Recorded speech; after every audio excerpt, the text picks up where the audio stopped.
Chapter I. An unexpected journey. The October sun stretched long shadows across Lisbon's cobblestones as our taxi wove through streets pulsing with a strange vitality.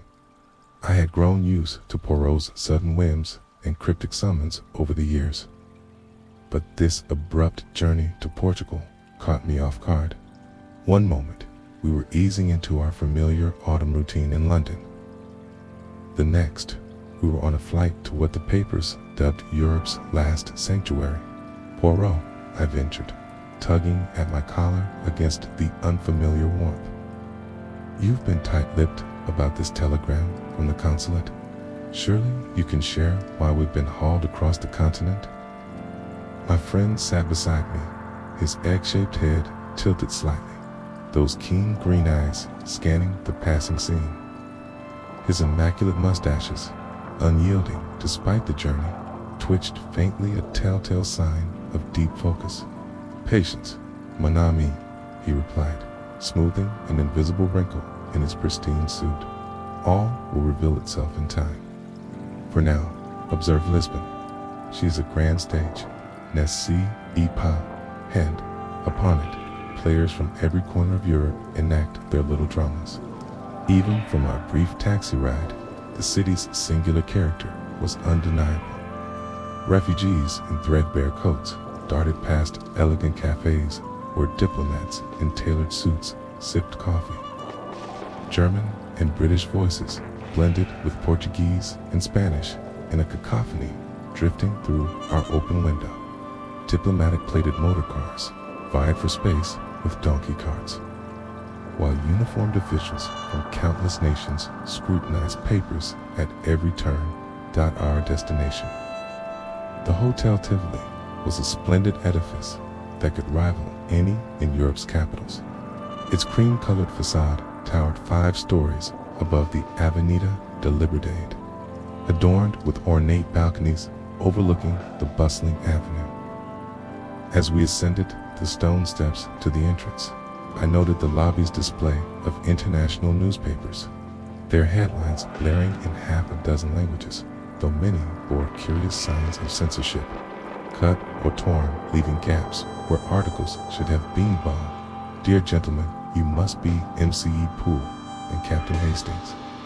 The voice belonged Gito, a compact olive-skinned man in an impeccable hotel uniform. His English carried only the slightest Portuguese accent. I am Captain Rodriguez, the manager. Your rooms have been prepared as requested by your consulate.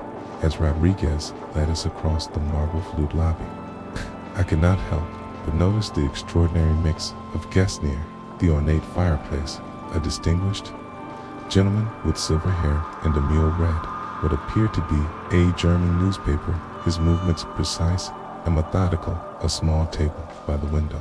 Striking woman with raven black hair and crimson lips nursed a coffee while watching the street.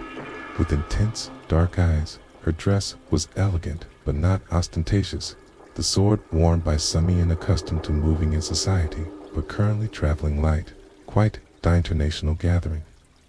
I murmured to Poirot as we followed Rodriguez toward the lift. Indeed, he replied quietly, and notice Hastings, how everyone watches a variant else. The lady by the window, she has glanced at every person who has entered or left the lobby in the past 5 minutes. The gentleman with the newspaper, see how he holds it. One does not read a newspaper with such alertness. The lift operator, a thin young woman with prematurely gray hair and intelligent blue eyes, operated the mechanism with quiet efficiency. Or a simple hotel uniform, but there was something about her bearing that suggested education and breeding well. Of her station, when Rodriguez addressed her as Miss Hartwell, she responded in crisp operas English that seemed oddly at variance with her position. 3rd floor for our distinguished guests. Dorothy Rodriguez instructed the Wellington and Marlborough Swats. Certainly, Captain Rodriguez, she replied her gaze meeting mine briefly before returning to the controls. There was something oddly watchful in Ho's blue eyes. The suites proved comfortable and well appointed, with tall windows overlooking the avenue as Rodriguez departed with assurances that anything we required would be promptly provided, I found myself drawn to the balcony. The afternoon light was beginning to fade, and the street below had taken on the golden quality peculiar to southern European cities. Poirot, I said, returning to find him methodically unpacking his small case. There's something rather odd about this place. I can't quite put my finger on it, but everyone seems to be well acting prices in Hastings. He carefully placed his clothes brush on the dressing table, adjusting its position twice to achieve perfect alignment. In Lisbon in these times, no one is quite what they appear to be. The businessman may be a diplomat. The diplomat may be a spy, and the spy, he paused, smoothing his mustaches thoughtfully. The spy may be something else.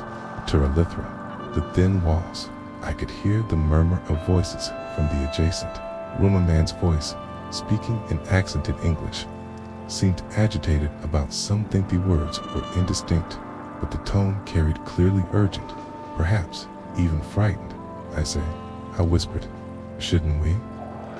But Poirot held up a restraining hand, his head cocked. Tolleson. After a moment the voices ceased, and we heard a door close with perhaps more force than necessary. "Most interesting," Poirot murmured, moving to arrange his silver-backed brushes in precise parallel lines. "It appears, mon ami, that the Hotel Tivoli provides its guests with more than comfortable accommodations. It offers them drama, mystery, and, if I'm not mistaken, danger." As if to punctuate his words, somewhere in the hotel a telephone rang insistently, was answered, and then silence fell once more. But it was a charged silence, heavy with unspoken tensions and hidden purposes. I found myself wondering what exactly that cryptic telegram had said, and why the British consulate had felt it necessary to summon Hercule to this crossroads of wartime Europe. The sun had nearly set now, painting the hotel corridor in deep shadows as we prepared for dinner. Whatever had brought us to Lisbon? I suspected we would not have long to wait before discovering the true nature of formation. Chapter 2. The Last Good Night. Chapter 2. The last good night morning brought with it the sort of crisp October air that made one grateful to be alive, though, as events would prevent it. Everyone at the Hotel Tivoli had been equally fortunate. I had risen early as was my habit, and was enjoying a solitary breakfast in the dining room when the commotion began. It started as a murmur from the Portuguese staff, their rapid conversation punctuated by gestures toward the upper floors. Captain Rodriguez peered in the dining room doorway, his usually composed features drawn with concern. He approached Mabel with measured steps, though I detected a certain urgency beneath his professional manner. "Captain Hastings," he said, lowering his voice, "I wonder if I might have a word with you and Miss C. Poirot. Has been an incident." I found Poirot in his suite, already impeccably dressed, despite the early hour, examining what appeared to be a hotel floor plan with the same intensity he might bring to a crossword puzzle. He looked up as entarred, and I could see from his expression that he had already sensed something amiss. Hastings, I take it Captain Rodriguez has spoken with you about our fellow guest." "Fellow guest," I repeated, though even as I said it, I recalled the agitated voices we had heard through the walls the previous evening. "Monsieur Jonathan Coffin," Rodriguez explained, as he joined us, "the British journalist in the room next to yours. I'm afraid he has passed away during the night." Poirot's eyebrows rose slightly. "Indeed, in the circumstances, natural causes, it would appear," Rodriguez replied, though his tone carried a note of uncertainty. "Poor gentleman seems to have died peacefully in his sleep, but the British consulate has requested that, given the delicate nature of the times, any death of a British subject should be examined with particular care." "Natural element," Poirot murmured, reaching for his hat. "Weshel, of course, be happy to assist." Room 347 lay just beyond our suttees, separated by what I now realized were disappointingly thin walls. Rodriguez prodded a passkey, and we entered to find the scene of apparent tranquility room was neat, almost hideously so, with personal effects arranged with military precision. Nathan Coffin lay in the narrow hotel bed, his face peaceful hands holded Docris's chest, as if he had simply drifted off to sleep. He appeared to have been a man of perhaps 45 years, with thinning brown hair and a sort of pale complexion unassociated with indoor work. His clothes hung neatly in the wardrobe, and a leather satchel sat precisely aligned with the edge of the writing desk. Who discovered the body? Poirot inquired, moving slowly around the room with that peculiar shuffling gait of his. Miguel Santos, one of our porters. Rodriguez replied. Senior Coffin had requested Brecht to be brought to his room this morning. When Miguel knocked and received no answer, he used his key. The gentleman appeared to be sleeping, but Miguel, he is observant. We Poirot had paused by the bedside table, where a small glass sat beside a water-carved. Tell me, what were C. Coffin's last words to the staff? Rodriguez consulted Asmail notebook. Miguel spoke with him around 10 o'clock last evening. The gentleman said, and I quote, "No calls, no visitors, just good night." Miguel thought it an odd way to phrase it, but then the English he trailed off diplomatically, moved closer to examine the deceased, but found little of obvious interest. Coffin's expression was serene, almost satisfied, and there were no visible signs of struggle or distress. Yet he noticed that Poirot had taken his magnifying glass from his pocket and was studying the nightstand with minute attention. What sort of journalist was he? I asked Rodriguez. What was his particular area of interest? Political affairs, I believe. He often sat in Thelby, reading various newspapers, quite a pile of them, always doing those crossword puzzles, too. Said it kept his mind sharp for his work. Poirot had moved to the writing desk, where several newspapers lay scattered among them. He noticed was a crossword puzzle book that appeared to have been dropped or thrown. Its pages, slightly crumpled north window fragments of what looked like a telegram, lay on the carpet, as if someone had torn it hastily and dropped it. Pieces, most curious. Poirot murmured, bending to examine the torn paper. Tell me, Captain Rodriguez, was M.C.C. Coffin in the habit of receiving telegrams? Not that I am aware of, though yesterday. Rodriguez paused, frowning. Yesterday afternoon, Miss Hartwell did mention that a telegram had arrived for him. She handles much of our correspondence. You understand? I watched as Poirot carefully gathered the fragments of paper, placing them in a small envelope from his pocket. He then righted to the bedside table and, producing a small silver spoon from his waistcoat, took a tiny sample from V-glass that had contained what was presumably Coffin's nighttime drinking. Suspect something irregular, I ventured. Observe, mon ami. Poirot replied, holding the glass to the light. Sediment at the bottom. See how it is settled, and regard the crossword book thrown down in haste. Perhaps the telegram torn and scatteranthes.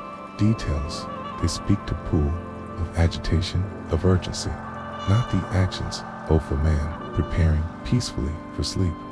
Rodriguez looked increasing glint, but surely, Monsieur Poirot, if there had been foul play, there would be signs. The door was locked from the inside. Miguel had to use his pass key. The window is too high for anyone to have entered from outside. Yes, the locked room, Poirot said softly, running his finger along the windowsill. But there are other ways to commit murder than by entering a room. Poison, for instance, requires only the opportunity to tamper with something the victim will consume. I felt a chill run down my spine as the implications became clear. You think he was Poison Eddie? Think Hastings, that a man who says just good night to a porter, a phrase most curious and specific, and who tears up a telegram before retiring, was perhaps not planning to sleep as peacefully as appearances suggest.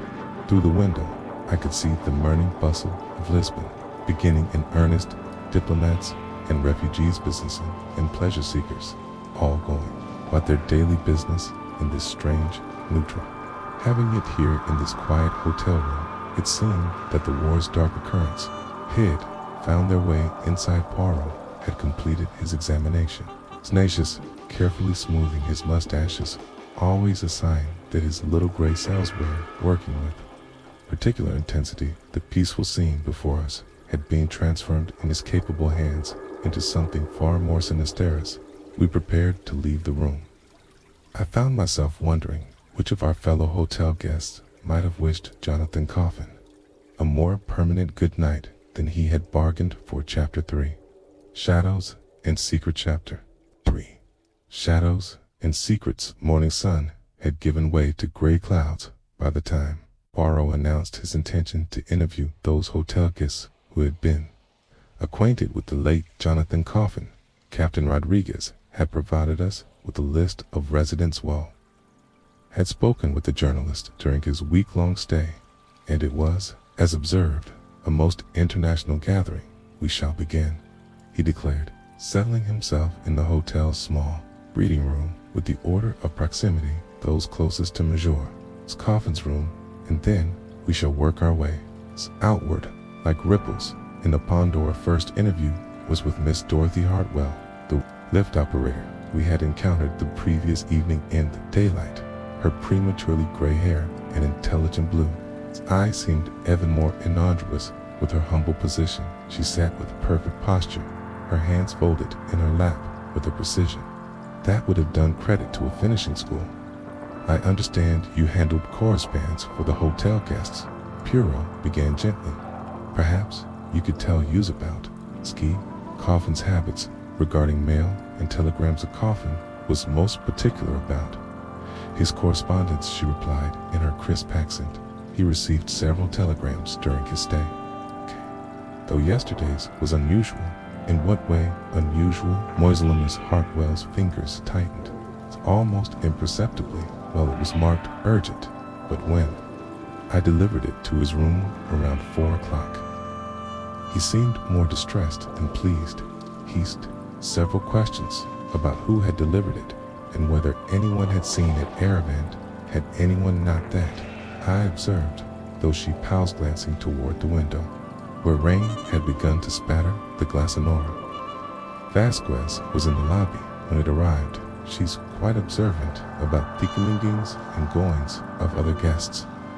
Poirot's eyebrows rose slightly. Sonora Vasquez, Elena Vasquez, the Spanish lady. She performs at one of the nightclubs in the Barrio Alto. Quite striking, as I'm sure you noticed. Indeed, we had noticed the fair-haired woman from the previous evening, and when she joined us, 20 minutes later, her presence seemed to awful the small reading room. Elena Vasquez was perhaps 30, with dark eyes that held a mixture of weariness and defiance.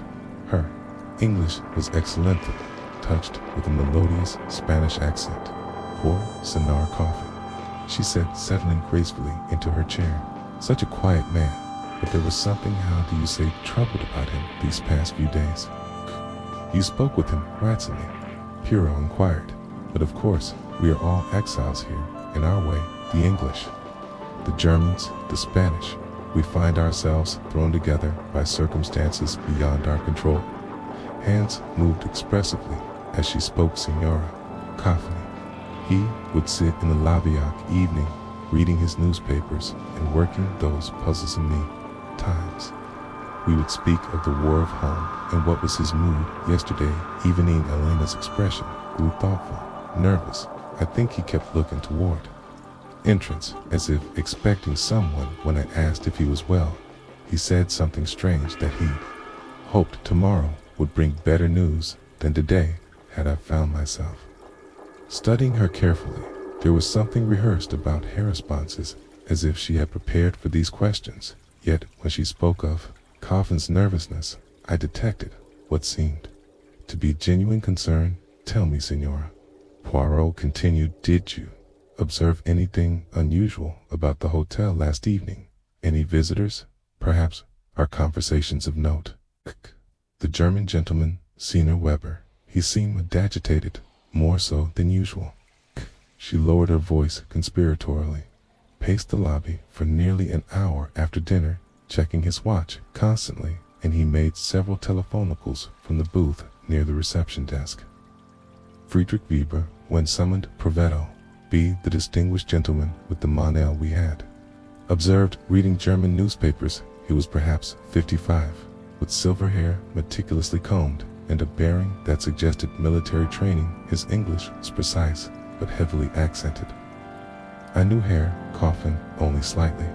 He stated, adjusting his Monel with mechanical precision. We occasionally shared a table at breakfast, a pleasant enough fellow, though I found his questions rather probing. Questions. Prue leaned forward slightly about my business in Lisbon, my travel plans. These sort of inquiries one might expect from a journalist, I suppose, but they seemed overly personal for casual conversation. Weber's jaw tightened yesterday. He asked specifically about my contacts in America, my plans for departure. Most inappropriate, given our brief acquaintance and your response. Monsieur, I told him that my business affairs were confidential. The man seemed to take everything as potential material for his articles. Weber removed his Monel and polished it with methodical strokes. I must say, I found his persistence rather trying. He noticed that. Weber's hands, despite their steady movements, betrayed a slight rumor. Moreover, his story of Coffin's nosiness seemed almost too convenient to sort. Offing, one might say too. Explain why a victim had been asking uncomfortable questions. Captain Rodriguez proved the most forthcoming of our interviews, though. I suspected his openness was carefully calculated. Joined us in his office, a cramped space behind the reception desk that afforded views of both the lobby and that street beyond. Senor Coffin was a model guest. He began settling behind his desk with a weary sigh, quiet, punctual, no complaints. He paid his bills promptly and made no demands on the staff yet yesterday. He seemed troubled. Augusto Rodriguez nodded slowly. He came to the desk around 6 o'clock, schemed about security measures for the hotel, whether we locked the building at night. How many staff members had passed keys, that sort of thing. When I asked if he felt unsafe, he said only that a man in his profession learned to be cautious, his profession being journalism. He claimed Rodriguez's tone carried a note of skepticism. How? I have known many journalists, MC Puo, and few of them were quite so systematic in their habits. Senor Coffin kept regular hours, maintained detailed notes, and seemed to know a great deal about political affairs that never appeared in any articles. This, was intriguing. I watched as Poirot made a small note in his leather pocketbook. You suspect he was not what he seemed in Lisbon in these times. Very few people are exactly what they seem. Rodriguez replied diplomatically. We ask no questions that are not essential to hotel management. But yes, I had begun to wonder about Senior Coffin's true business here. As we concluded our interviews and retired to Poirot's suite, one found my head spinning with contradictory impressions. Each of our subjects had painted a slightly different picture of Jonathan Coffin's final day, and each seemed to harbor secrets of their own. Well, Poirot, I said, settling into a chair by the window, what do you make of it all? Free seems the obvious suspect, clearly agitated, asking uncomfortable questions. I must say, Elena Vasquez struck me as rather too helpful with her observations. Poirot was standing before the mirror, carefully adjusting his tie with a sort of attention. He usually reserved for the most crucial evidence in the glass. I could see his green eyes holding that peculiar intensity that meant his little gray cells were working at full capacity. Each tells a part of the truth, mon ami, but none tells it all, and in their very evasions they reveal perhaps more than the intent. He turned from the mirror and moved to the window, gazing down at the street where afternoon shadows were beginning to lengthen. But there is something else, something ticked troubles Poirot, more than their individual deception sheds. That they all seem to know more about Jonathan Coffin than they are willing to admit, and that suggests Nisi's part, that our quiet journalist was indeed something other than what he appeared to be. Chapter 4. The Puzzle Master. Chapter 4. The puzzle mastered afternoon had grown quiet in the Hotel Tay, that peculiar hush that settles over establishments where tragedy has recently occurred. Poirot had spread contents of Jonathan Coffin's satchel across the small table in our suite, arranging each item with his characteristic precision among the papers, notebooks, and personal effects. Crossword puzzle. Books held his particular attention. Regard Hastings, he said, opening one of the slim volumes. Here we have the hobby of a methodical mend, but observe, see how certain letters have been marked ever so lightly with pencil. I leaned over his shoulder to examine the pages indeed scattered throughout the inn. Completed puzzles were tiny marks, dots, mill lines, almost invisible unless one looked closely at first glance. They appeared to be casual notations, perhaps marking particularly difficult. Crucially, those had just I began, but Poole held up a restraining hand. Norman, these marks, they follow a pattern here in yesterday's puzzle from the Diario de Natia. See how every third marked letter, when taken in sequence, begins to form words. I watched as he carefully transcribed the marked letters onto a separate sheet of paper. Gradually a message began to emerge. Operation Nightfall. Compromised. Stop departure Raymond. Stop. Good Lord. I breathed. He was using the crosswords to pass messages primordial, and not just any messages. Intelligence of the highest importance. Poirot's green eyes gleamed with satisfaction and more. Coffin, he was no simple journalist. He was, how do you say, amphibious of secrets. A soft knock at the door interrupted our discovery. Miss Hartwell stood in the corridor, her usual composure. Notable items in her hands trembled slightly as she clutched a manila envelope to Hercule Monsieur Poirot. She said, her voice barely above a whisper might, I speak with you privately. There are things I should have told you this morning. Poirot gestured her into the room with courtly politeness. She entered hesitantly, her eyes immediately falling upon the spread of papers on our table. When she saw the crossword puzzles with their tiny markings, her face went quite pale.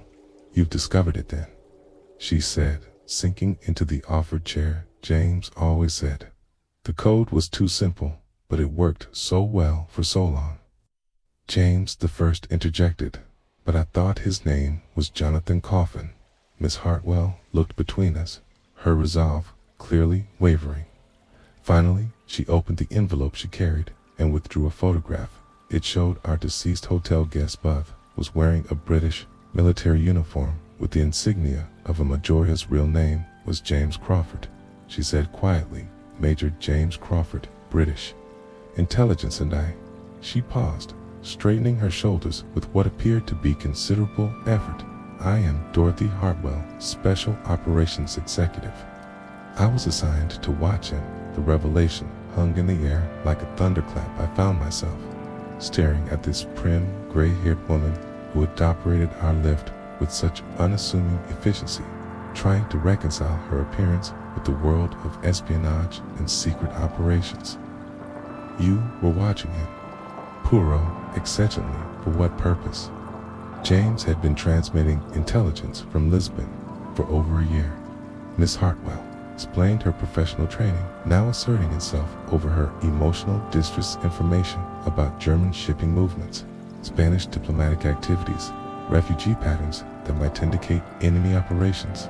The crossword code was his own innovation, simple, beautiful, effective for routine communications, but something had changed. Poirot prompted. Miss Hartwell nodded grimly. 3 weeks ago, London began to suspect that our Lisbon network had been compromised to many operations. Were being anticipated. Too many of our contacts were disappearing. They sent me to determine whether Combs was the leaker, whether he was in danger, and your conclusion. Combs was loyal, but he had become suspicious. of everyone around him yesterday. He received a telegram that convinced him his cover was blown. He was planning to leave Lisbon this morning on the early train to Madrid. I felt a chill of understanding. Boots-o'-Mion made sure he never caught that train. Exacto, Poirot murmured. And this. Someone knew enough about his routines to poison his nightcap with what I suspect was digitalysa poison that mimics heart failure in appropriate doses. Miss Hartwell's compost finally cracked. I should have protected him better. Vic knew he was frightened, but I thought we had more time to get him out safely. Tell me about his effects. Cool said softly. Was anything missing from his room? His travel case. A small leather suitcase he always kept packed for emergencies. It contained his real identification papers, emergency funds, and a list of emergency contacts. When I checked his room this morning, after you left, it was gone, and his passport. Miss Hartwell reached into her envelope again and produced a British passport. This was in his jacket pocket, but it's not the one he was using here at the hotel. This belongs to someone named Timothy Walsh. Another cover identity. Assume. Keys. Jonathan Coffin papers have disappeared. Along with the suitcase, Poirot examined the passport with intense concentration, most illuminating, so our murderer not only knew who James Crawford really was, but also knew enough about his methods to steal the correct identification documents that suggest someone with intelligence considering I observed, or someone working with such a person. Miss Hartwell, a dead grimly. James suspected there was a double agent in our network, someone selling information to multiple parties, was trying to identify them when she trailed off, unable to finish the sentence. Poirot rose and began his characteristic, pacing his hands clasped behind his back. So we have a British intelligence officer working under false identity, passing coded messages through crossword puzzles. He discovers his network is compromised and prepares to flee, but before he can escape, Samiana poisons him and steals his travel documents. The question is, I said, which of our suspects could have known his true identity? Captain Rodriguez manages the hotel and has access to all guest information, Miss Hartwell said thoughtfully. Senora Vasquez moves in circles that include diplomats and businessmen from all countries. She could easily be passing information. And here Weber. She paused significantly. Suspect Weber. James mentioned him specifically in his last report to London. Weber has been in Lisbon for 3 months, supposedly arranging passage to America, but his business contacts suggest connections to German intelligence. Sabu stopped his pacing and turned to face us both. Yet each of these suspects they could have legitimate reasons for being in Lisbon that have nothing to do with espionage war. It makes refugees and opportunists of us all through the window. The late afternoon light was beginning to fade, casting long shadows across the hotel courtyard somewhere in the building. A telephone rang, a sound that now seemed ominous rather than routine. Miss Hartwell gathered her papers with nervous efficiency, clearly preparing. Totally, there's something else, she said as she reached the door. James's final crossword. The one from yesterday's evening edition. I've been trying to decode it, but the message is incomplete. He was interrupted while encoding it, or she handed Poirot a folded newspaper. The message was meant to identify his killer. As the door closed behind her, I found myself staring at Poirot with a mixture of admiration and concern. I had uncovered the victim's true identity and purpose, but in doing so, we had also revealed the deadly stakes involved. Someone in this quiet hotel was playing a game far more dangerous than crossword puzzles. The shadows in our room seemed to deepen as Poirot carefully unfolded the newspaper. His expression grave with the knowledge that we were no longer investigating a simple murder, but a case that could have implications reaching far beyond the walls of the Hotel Tivoli. Chapter V. The Nightclub Confession. Chapter 5. The Nightclub Confessions. Vito, a duel, occupied a narrow building tucked into one of the winding streets of the Barrio Alto. its blue painted, facade barely visible in the evening gloom.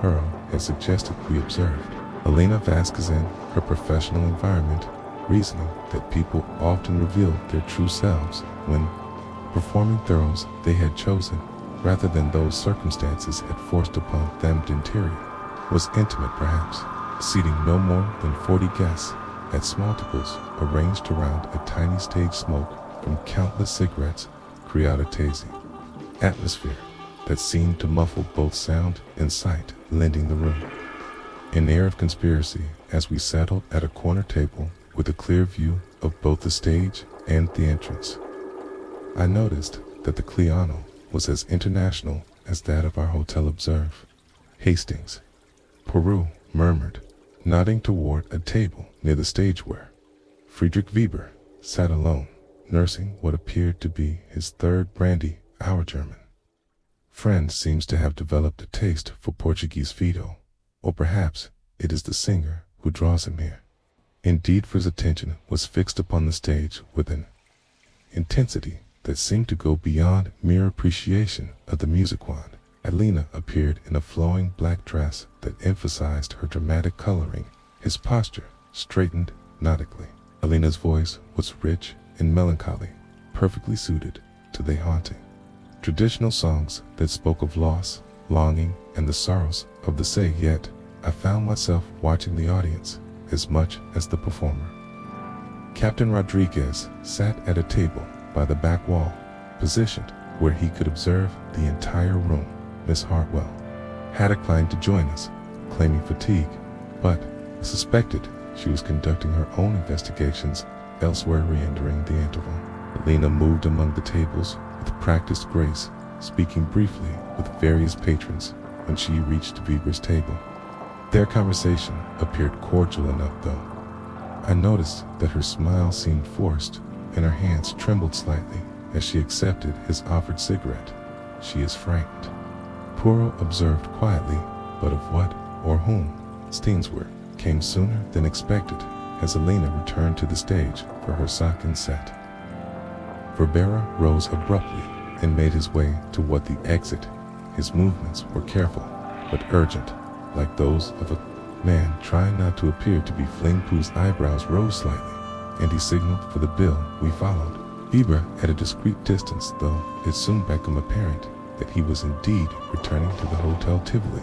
By the time we reached the lobby, he was already in the lift with Miss Hartwell. Through the ornate metal grillwork, he could see them engaged in what appeared to be an intense conversation. Mist illuminating Poirot murmured as we waited for the lift to descend. Its sensor suspects are less isolated from one another than they would have us believe. When we reached our floor, Weber's room was silent, but a thin line of light showed beneath his door. Poirot paused in the corridor, his head tilted in that characteristic listening pose. From within, we could hear the sounds of rapid movement, drawers opening and closing, papers rustling, the snap of a suitcase lock. Hastings, Poirot whispered, I believe our Herr Weber is preparing for a journey. We had barely settled in our own suite when Captain Rodriguez appeared at our door, his usually composed demeanor notably agitated. Mr. Poirot, he said, stepping inside. Without invitation, I must speak with you urgently. Steiner Weber. He has requested immediate transport to the railway station. He claims a family emergency. But Rodriguez paused, running his hand through his hair. There are things about this hotel. A bookme guest that I should have told you earlier. Raymond. And what things? Arethes. Rodriguez moved to the window, peering down at the street below, as if expecting to see someone watching the hotel. The Portuguese government, they are most concerned about the activities of foreign nationals in Lisbon. I've been asked to observe certain guests and report anything unusual. You are, in effect, a government informant, Poirot stated matter-of-factly. I prefer to think of myself as a patriot protecting Portugal's neutrality. Rodriguez replied stiffly, but yes, I have been watching Weber and Crawford and several others. Weber has been receiving coded telegrams through A contact at the German consulate, Crawford, was clearly intelligent though. I was not certain for which side until Miss Hartwell enlightened me to Dan Elena Vasquez. Ah, Senora Vasquez Rodriguez's expression grew troubled. Shades, perhaps the most complex of all. She provides entertainment for diplomats and businessmen from various countries, but I suspect she also provides other services. A commotion in the corridor interrupted our conversation. Through our door, we could hear Weber's voice raised in apparent distress and Miss Hartwell's measured tones trying to calm him. Opened the door slightly, and we could see Weber standing outside his room gesticulating wildly. "It is gone," he was saying in his heavily accented English. "My suitcase. Someone has taken it, and my papers, all my important documents." Miss Hartwell stood beside him, her face pale but composed. "Perhaps you should check with Captain Rodriguez about hotel security," she suggested, but Rodriguez was already moving past us into the corridor. "What is missing, Senor Weber?" "Everything. My travel permits, my business papers." Weber stopped abruptly, his face wreathing. "My personal effects," he finished, lamely poemed from our room with that air of helpful concern he wore so well. "Perhaps, Mary, you could describe exactly what has been taken. Sometimes, when one Aesop said items are simply misplaced." Weber's room, when we entered, it showed clear signs of hasty packing. Clothes were scattered across the bed, drawers shone open, and papers littered the floor. But it was what was not there that proved most interesting. A small safe in the wardrobe stood open and empty, and the absence of any official documentation was conspicuous. "Most curious," Poirot murmured, examining the safe. "No signs of forced entry. That thief must have known the combination." Weber's face had gone quite white. "That is impossible." Only I knew he stopped himself, but the implication was clear. We turned to the nightclub to find Elena Vasquez in her dressing room, removing her stage makeup with shaking hands. When she saw us in the mirror, her composure finally cracked. "Entirely cannot continue with this charade," she said, turning to face us with tears streaming down her cheeks. "James Senior Crawford, he was trying to help me. I have been so foolish, so desperate." The story that emerged was both pitiful and damning. Elena had indeed been passing information between various parties, Grumman contacts who paid well for details about British diplomatic activities, British officials who wanted intelligence about German shipping schedules. She claimed she had begun through work simply to survive, but had become trapped between competing loyalties. James discovered what I was doing. She sobbed, but instead of exposing me half to help me escape, he said he could arrange safe passage to Brazil, away from all of this madness. We were timing tomorrow morning. He was going to give me new papers, new identified. Hubert Poirot asked, gently Friedish. He suspected that James was intelligent. He threatened to expose both of us unless I continued to provide information. But James, he was clever. He was going to turn the tables to make Friedrich believe I was working only for the Germans. While I escaped entirely, pieces seemed to be falling into place with suspicious neatness. Weber discovered and desperate had poisoned Crawford to prevent his exposure. The stolen suitcase contained evidence of Weber's German connections. Elena was merely a pawn caught between opposing forces. Yet as we returned to the hotel in the small hours of the morning, I noticed that Poirot remained unusually quiet. His characteristic satisfaction at solving a puzzle was notably absent. He wore the expression of a man who had found a solution to conveniento be entirely trustworthy. In the lobby, we learned that Weber had indeed departed on the night train to Madrid, leaving behind an unpaid hotel bill and a room full of scattered papers. Hartwell had retired early, claiming exhaustion from the day's revelations. Hotel had settled into the peculiar quiet that comes in the hours before dawn, when even the most restless souls seek temporary peace. standing at our window as the first pale light of morning began to touch the Lisbon rooftops. I felt that we had reached the end of our investigation. Cross killer had fled. His motives were clear, and the surviving participants in the spy drama would presumably scatter to the winds. Yet, Poirot's silence suggested that our work was far from finished, and that the apparent solution concealed mysteries yet to be unraveled. Chapter V.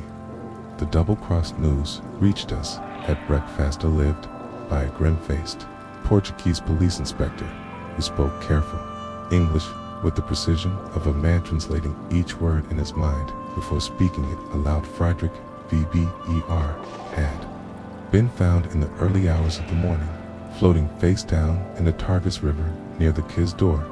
A most tragic end to your investigation, I fear, Inspector Silva said, settling his considerable bulk into the chair across from us in the hotel dining room. The gentleman appears to have taken his own life rather than face the consequences of his actions. Poirot's coffee cup paused halfway to his lips. Demand, and what leads you to this conclusion? Inspector Silver produced a damp envelope from his coat pocket. We found this in his jacket, a confession of sorts. He admits to poisoning your Signor Crawford and expresses his, how do you say, remorse for betraying German operations in Portugal. I examined the waterlogged note with considerable interest. The handwriting was cramped and hurried, quite different from precise script we had observed in Weber's hotel registration. The message was brief and to the point. I cannot live with what I have done. Crawford discovered my work for the Reich. I had no choice but to silence him. May God forgive me. Weber, most convenient. Poirot murmured, his green eyes studying the paper with that peculiar intensity I had learned to recognize. Tell me, Inspector, at what time was Thievery discovered? Shortly after 5 o'clock this morning. A fisherman preparing his nets found Thievery caught against the pier supports, and the condition of the corpse's. Silva's expression grew uncomfortable. The gentleman had been in the water for some time, perhaps 6 or 7 hours. There was considerable deterioration. Poirot nodded thoughtfully. And yet this note, it survived remarkably well, for Haven spent so long in the river. Paper of good quality. Kia, Silva replied, though his tone suggested he had not previously considered this point. German manufacture, very durable. After the inspector's departure, Poirot spread the confession note on our table beside samples of Weber's handwriting from the hotel register. Evan, to my untrained eye, the differences were apparent. The confession showed signs of stress and haste, certainly, but there were more fundamental discrepancies. Sir Hastings, Pooh said, pointing to specific letters with his silver pen. Weber writes his us with a distinctive flourish. See here in his signature, but in the confession, the R's are formed quite differently. And notice the spacing. Weber's normal hand shows careful Germanic precision. This note suggests someone writing rapidly while attempting to disguise their natural style. You think it's forged? I think, on me, that Samia wishes us to believe Weber's guilt most earnestly. But why go to such elaborate length? If the man was indeed guilty, our contemplation was interrupted by the arrival of Miss Hartwell, who appeared considerably more composed than she had.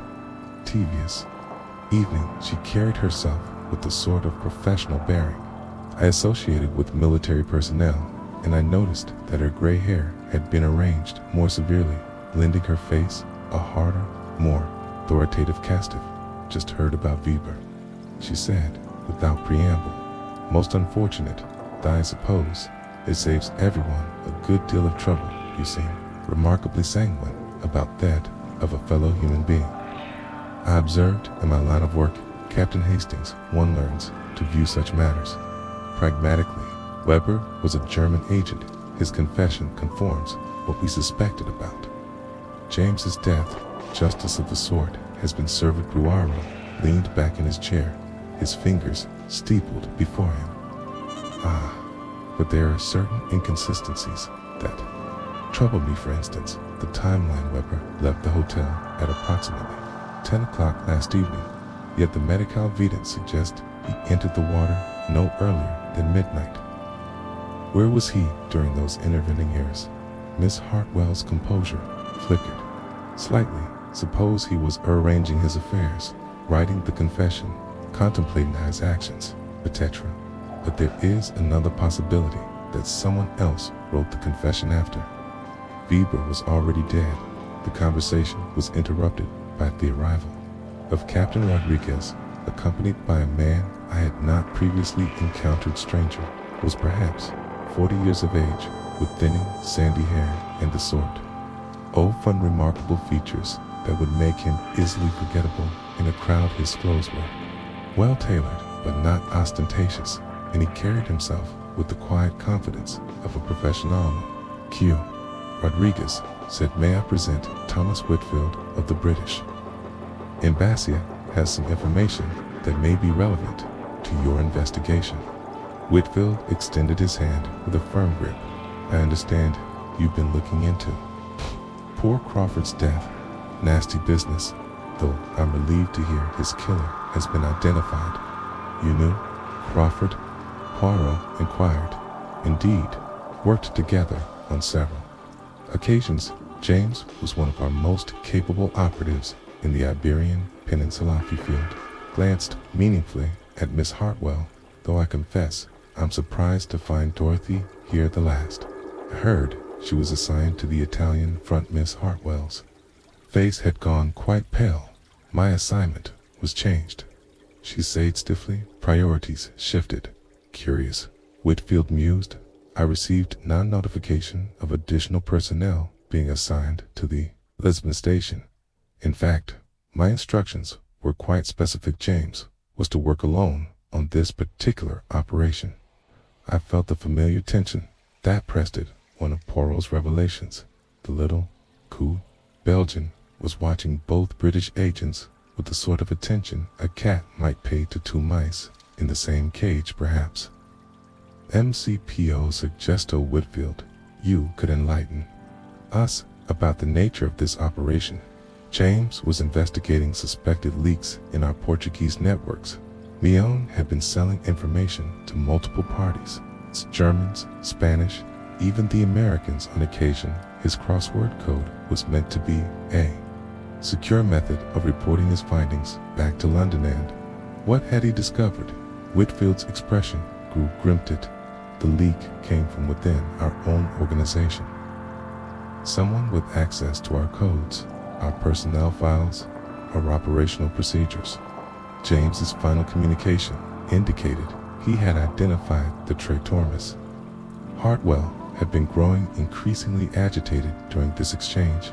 "That's not James never mentioned working with anyone else. He told me he was operating independently." "Did he?" "Indeed." Whitfield's tone washed carefully neutral. How odd. James was always most conscientious about following proper protocols. Okay? Would never have worked with unauthorized personnel. The implications hung in the air like smoke.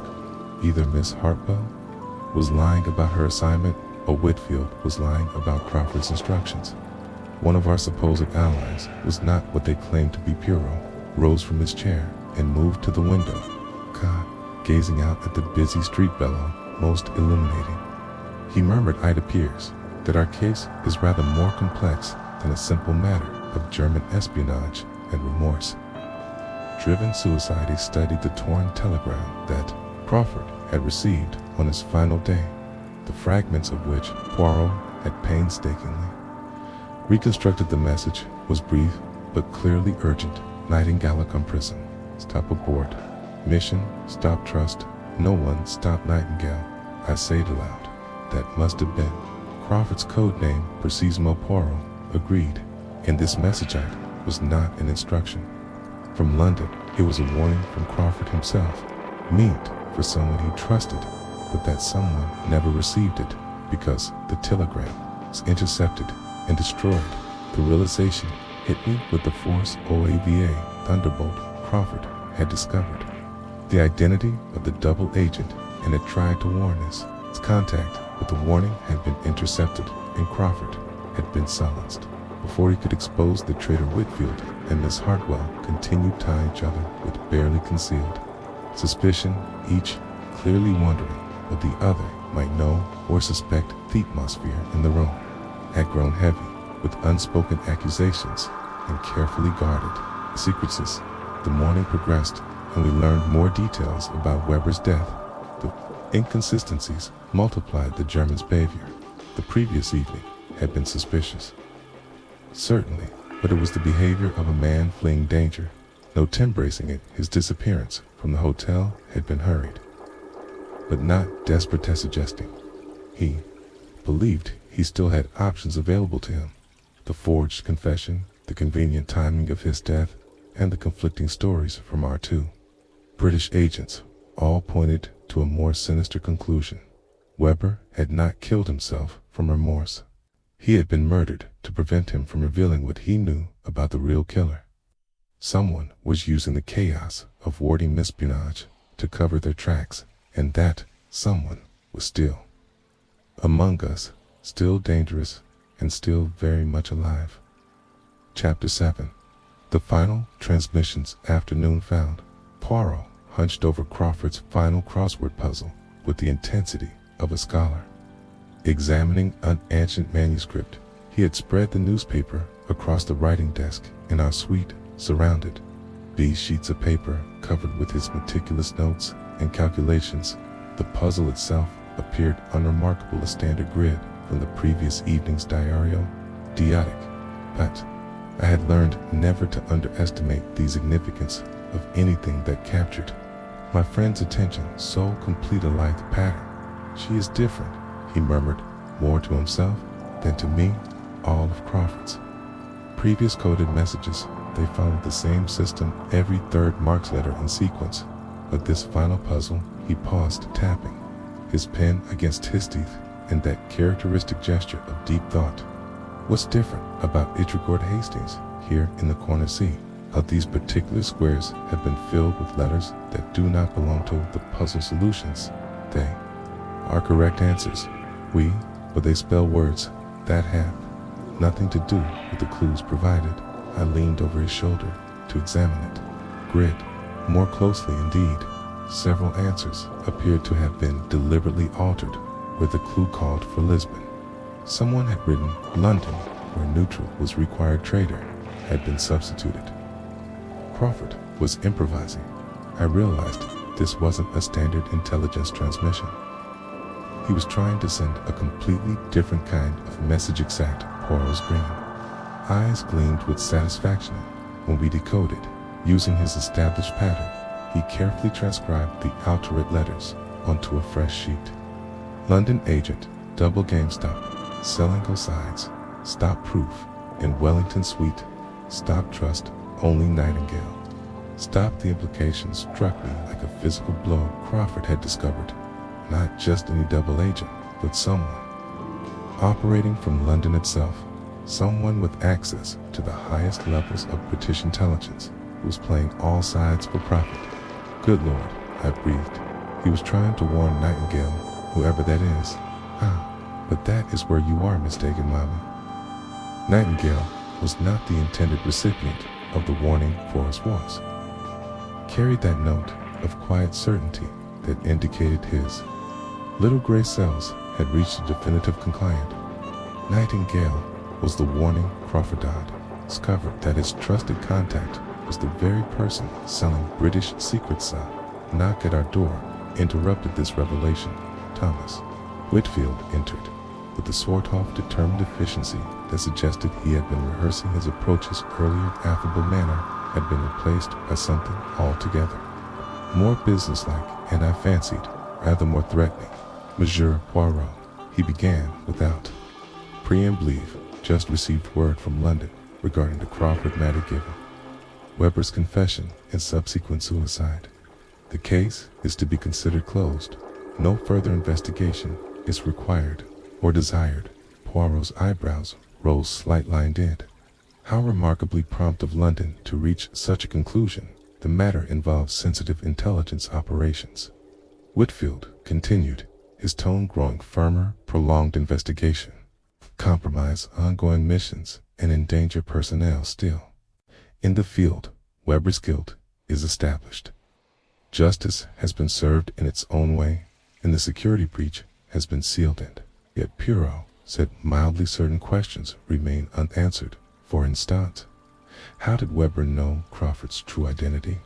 How did he gain access to Crawford's room to poison the nightcap, and why did someone feel it necessary to forge a confession after Weber's death?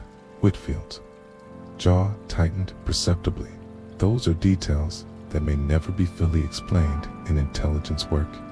Monsieur Poirot, absolute certainty is often a luxury we cannot afford. Sometimes we must accept probable solutions rather than perfect ones, but I am a man who believes in perfection atmospherically, when that perfection might prevent future deaths. Conversation was interrupted by the arrival of Miss Hartwell, who appeared even more strained than she had that morning. Her usually immaculate appearance showed signs of distress. Her hair was disheveled, her hands trembled slightly, and there were dark circles under her eyes that suggested she had slept little, if at all. "Thomas," she said, acknowledging Whitfield with a curt nod, "I trust you've explained the situation to Mr. Poole." "I've explained London's posse," Whitfield replied carefully, "though our Belgian friend seems dissenting to accept it." Miss Hartwell turned to Poirot with an expression that mingled desperation with determination. "Must understand James' death, Weber's suicide. They're tragic, but they're finished. Continuing to investigate will only cause more harm to whom, mademoiselle, to everyone involved, to the intelligence networks that keep people like you and Captain Hastings safe, to the operations that might prevent invasion, occupation, mass murder." Her voice rose slightly. "Sometimes individual justice must be sacrificed for the greater good." Poole had been listening to this exchange with that peculiar stillness that indicated his complete attention. He rose from his chair and moved to the window, gazing down at the street where the late afternoon shadows were beginning to lengthen town. "Me," he said, without turning around, "this greater good, does it include allowing a double agent to continue hustling lied secrets to the highest bidder? Does it include permitting a murderer to escape justice simply because that murderer wears a British uniformed?" Silence that followed was electric with tension. Both Whitfield and Miss Hartwell had gone very still, like prey animals suddenly aware of a predator's presence. "That's a serious accusation," Whitfield said finally. "May we err?" "It is indeed." Poirot turned to face him, bothered. I was struck by the cold certainty in his green eyes. "But it is not an accusation, MC. It is a statement of fact. Crawford discovered the identity of the traitor. In your organization, he attempted to send a warning, but that warning was intercepted. He was murdered to prevent him from exposing the truth, and Weber was killed to provide a convenient scapegoat." Miss Hartwell's face had gone completely white. "You're wrong," she whispered. "You don't understand the complexities. Understand that? James Crawford died because he discovered that someone he trusted was betraying everything he believed in." Poole interrupted. "I understand that this same person arranged his death with cold calculation, and I understand that this person is now desperate to close the investigation before the truth emerges." Whitfield had moved closer to the door.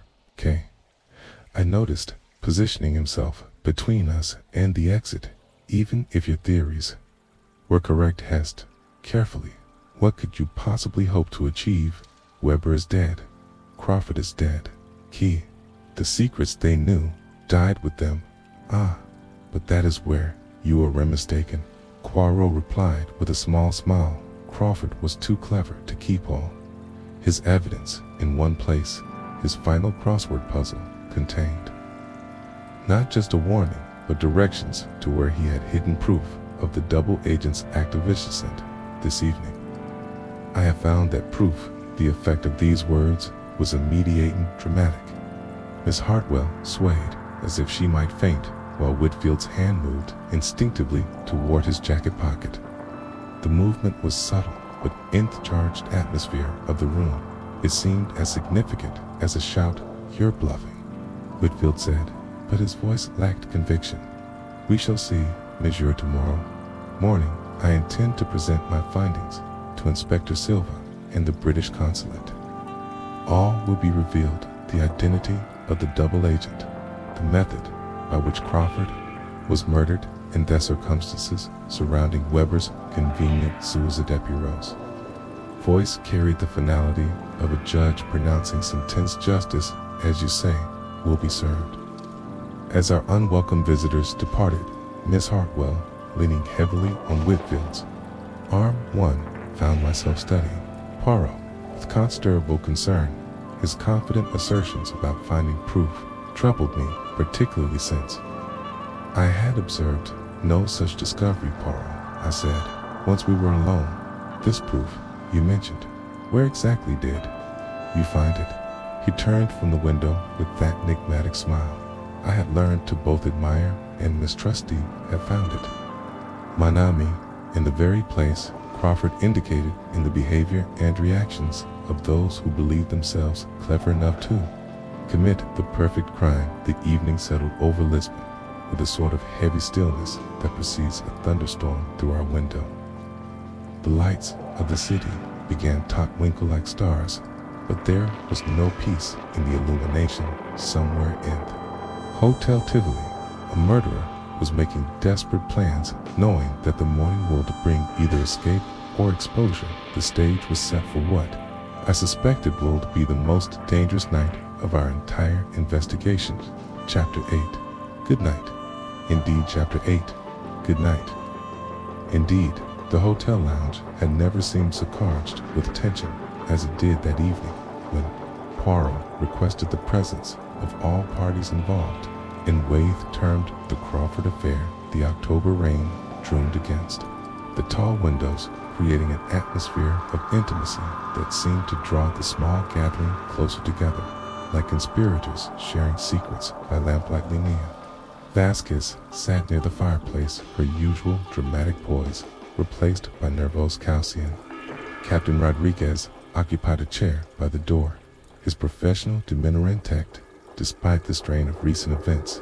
Thomas Whitfield had positioned himself near the window, from where he could observe both the room and the street below. Miss Dorothy Hartwell sat with rigid composure in a straight-backed chair, her hands folded in her lap with military precision. "Ladies and gentlemen," Poirot began, his egg-shaped head tilted slightly as he surveyed the assembled company. "We are gathered here to discuss a most complex crime, one that has masqueraded as natural death, been attributed to suicide, and it remains at its heart a carefully planned murder."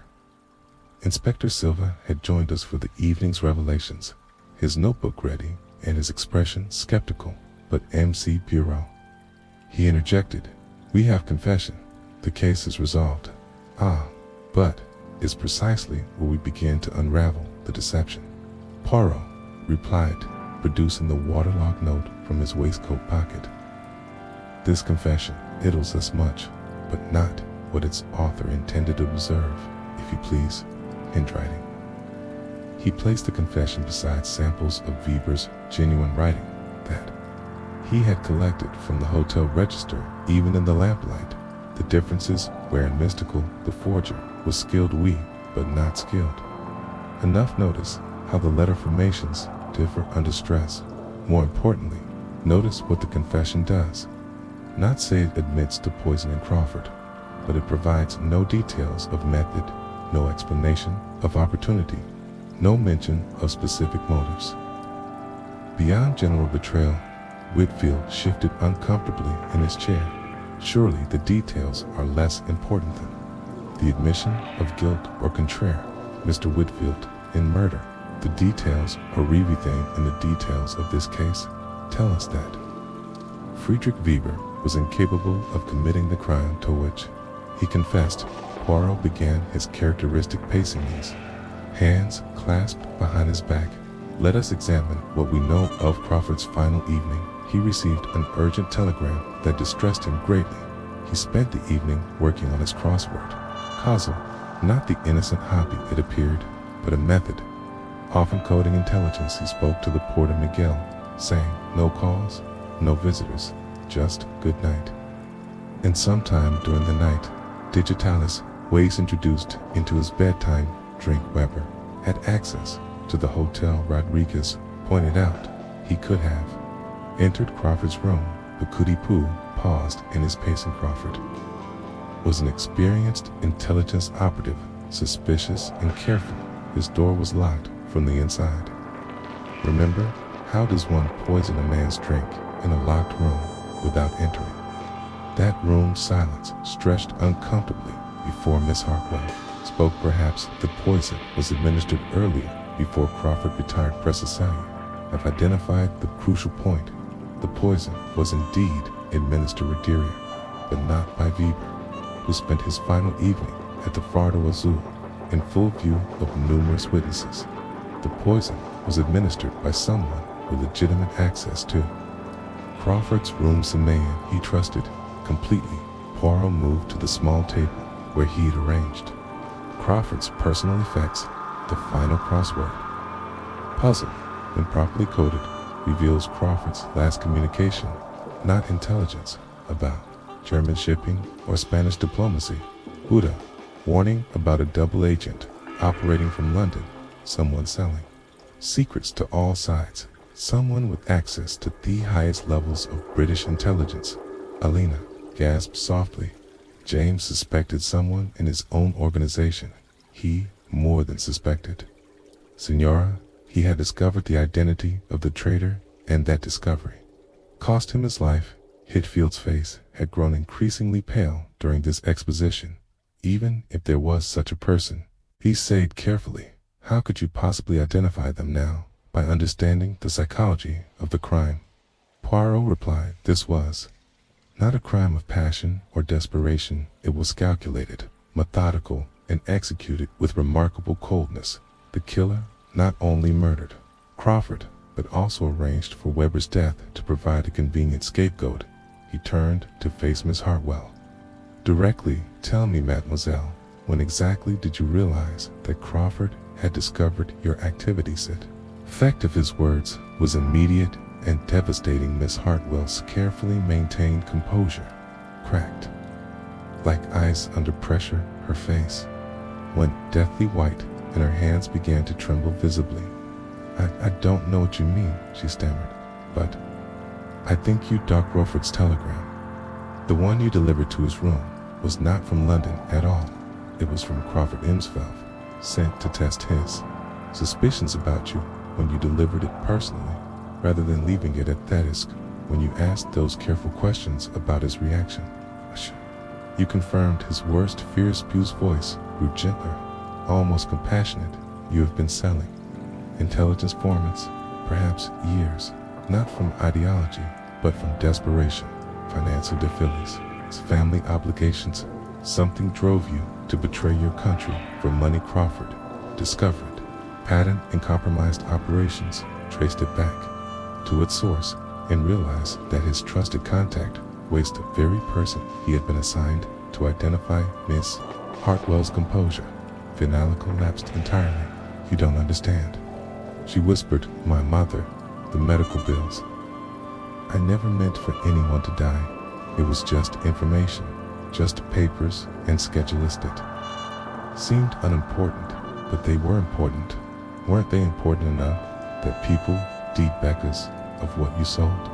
And when Crawford threatened to expose you, you made a choice: his life or your secret. Digitalis was meant to appear natural, she said, her voice barely audible. Heart failure in a man under stress.